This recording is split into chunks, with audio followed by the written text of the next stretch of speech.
ये मुल्क साधु संतों का रहा है जहां अमन व भाईचारे की तालीम सबसे अहम मानी जाती है, लेकिन जिस तरह से नफरत की फजा को आम कर मुसलमानों को टारगेट किया जा रहा है, ये अफसोस का मकाम है। ये कहना है MIM के MLA व रियासती सदर अख्तरुल ईमान का। अख्तरुल ईमान के मुताबिक गरीबी और बेरोजगारी से लोगों का बुरा हाल है, लेकिन इस मसले को हल करने के बजाय मुल्क को नफरत का माहौल दिया जा रहा है। MIM के रियासती सदर ने कहा कि किसी भी मुल्क की तरक्की के लिए भाईचारे का होना जरूरी है, अमन का होना जरूरी है, लेकिन पुरअमन माहौल को जिस तरह से खराब करने की कोशिश दिन रात हो रही है, इससे मुल्क को भारी नुकसान होगा। रोकने के लिए भी और अपनी कमियों को छुपाने के लिए भी और मुस्लिम आबादी को कहीं न कहीं से बेखुबन से उखाड़ फेंकने की एक साजिश जो चल रही है, ये मुल्क के लिए बड़ा नुकसानदेह है। ये साधुओं का, संतों का उद्देश्य रहा है। जिस मुल्क में कीड़ों को मारने से भी कहा गया, परहेज किया गया, जहाँ पर महात्मा गौतम बुद्ध की तहरीक चली, जहाँ पर जैन धर्म की तहरीक चली, नाकों पर पट्टियां बांध दिया लोगों ने कि कीड़े मकोड़े मेरे नाकों में घुसने चाहें, रात को चिराग जलाने से मना किया कि पतंगे उस पर जल के न मर जाएं।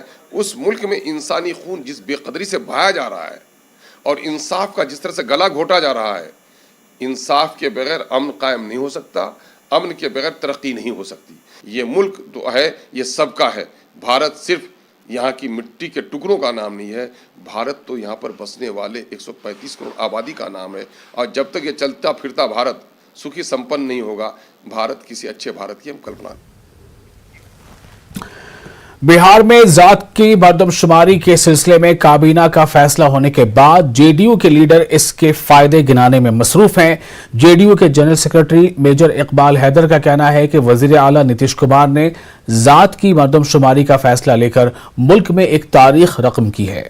मेजर इकबाल हैदर के मुताबिक इस फैसले से हर मजहब के पसमानदा और पिछड़ी जातों को फायदा होगा। हुकूमत के सामने जातों का एक नक्शा मौजूद होगा, जिससे मजीद बेहतर तरीके से उनके फलाही कामों को जमीन पर उतारा जा सकेगा। मेजर इकबाल ने कहा कि इससे अक़लियतों की एक बड़ी तादाद को फायदा होने जा रहा है। बड़ा अच्छा सवाल है आपका, और हम सबसे पहले इसके लिए कैबिनेट के द्वारा जो मंजूरी दी गई है, उसके लिए हम इज़्ज़त-माब बिहार के वज़ीर आला नीतीश कुमार के कदमों की सताइश करते हुए हम उन्हें मुबारकबाद देते हैं, दिली मुबारकबाद देते हैं। और फ़ायदे की जहाँ तक बात है, तो ये तो एक तारीख़ी काम हुआ है, यह ऐतिहासिक फ़ैसला है बिहार के लिए नहीं, पूरे देश और दुनिया के लिए, कि जो समाज में जो तबका पिछड़ा हुआ है, जो समाज में निचले पौधान पर है, जो समाज में पसमानदा है, खा वो किसी धर्म या समुदाय का हो, उसकी सही पहचान होगी जनगणना के वजह कर।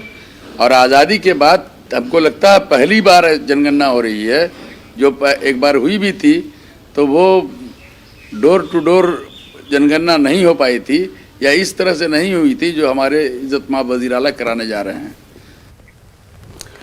और RJD लीडर तेजस्वी यादव ने कहा कि 5 जून को बिहार की NDA सरकार की हकीकत अवाम के सामने रखी जाएगी और अवाम को बताया जाएगा कि नीतीश सरकार ने जितने वादे किए वो वफा नहीं हुए। संपूर्ण क्रांति दिवस के अवसर पर महागठबंधन, सभी लेफ्ट पार्टियां और RJD द्वारा रिपोर्ट कार्ड निकाला ही जाएगा और सच्चाई जो है वो रखी जाएगी डेटा के साथ। कांग्रेस का जो है कहीं ना कहीं गायब है आपके पोस्टर से। अब कांग्रेस ये कह रही है कि महागठबंधन है नहीं, कांग्रेस के लोगों को ये तय जो है ये खुद उन्होंने ही किया है, हमने कुछ नहीं किया।